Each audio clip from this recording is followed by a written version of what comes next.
It's time for charting futures. Here's Abigail Doolittle. And Abigail, well, it feels like 2 steps forward, 1 step back for stocks recently. Lots of volatility. But what are you looking like for so far in October? Well, interestingly, Caroline, it's funny because you're talking about that volatility, and you're absolutely right. We're swinging up and down. And to me, it would have felt like a decline, but we're actually looking at a small gain for the month of October. This is the last 2 months, or 2 weeks, I should say. And you can see we're seeing pretty decent gains, in fact, for stocks. Take a look at the S&P 500 E-mini futures, up nearly 4%. The NASDAQ 100 E-mini futures topping that, up 5%.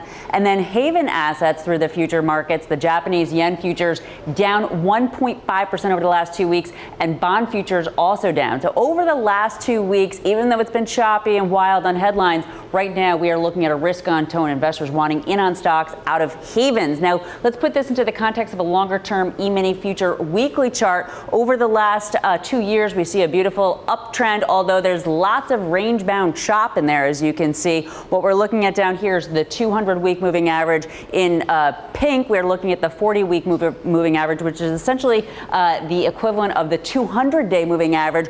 This chart is starting to turn possibly bullish. If we put up a second weekly close in a row, it may just suggest we could see the S&P 500 E-minis take on their old record highs on a technical pattern within there, maybe even gun it for 31 or 3,200, as some of our recent Smart Charts guests have discussed. To talk more about the near-term moves on the S&P 500 E-mini futures, I'd like to bring in Eric Dugan of 3D Capital Management. Thank you so much for joining us. And you only trade the E-mini futures, and you really only trade them on a daily basis. So would you take a longer-term view, such as that big range-bound chart, although to the upside, into account? Or are you really just thinking more near-term? We take it day by day. That certainly shows us looking to take a run at new all-time highs.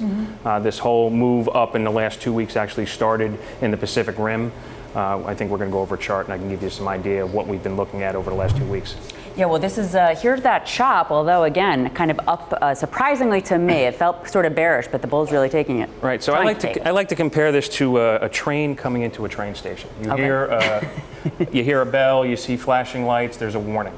This decline here, 4.5% in 2 days, there were warning signs around the globe. You had euro yen down 2%, you had crude down 20% off its highs. You also had copper down about 5% from its highs. So this move down was just a confirmation of what we had seen around the globe prior to today. Going cross asset class. Correct. Now, we had some more chop in between, and then if you fast forward to last week, you had a rally in the Nikkei, you had a rally in Korea, you had a rally in Hong Kong. That was confirmed in the European stock markets, and then again confirmed in the S&P. So we had a 4.5% decline in 2 days. We had a 5% rally in the last 6 or 7 days. So is your bias right now to be long or to be short? Well, that's a great question.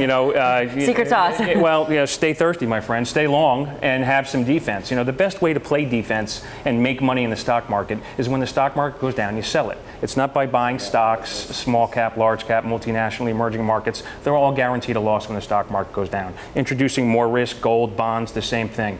You make money in the market when the market goes down by short selling the S&P. And that's managing risk. Let's talk about why this, I'm assuming, is one of the reasons that you only trade E-mini futures, but why you like them so much. Some good. Again, I repeat, the way to make money in the stock market is using the E-mini S&P to short the market when it goes down. This is the tool we've been using for many years. Look at this, $7,000, you can control $150,000 worth of risk. Again, it's the best tool in your toolbox. It's a tool, it's not a toy.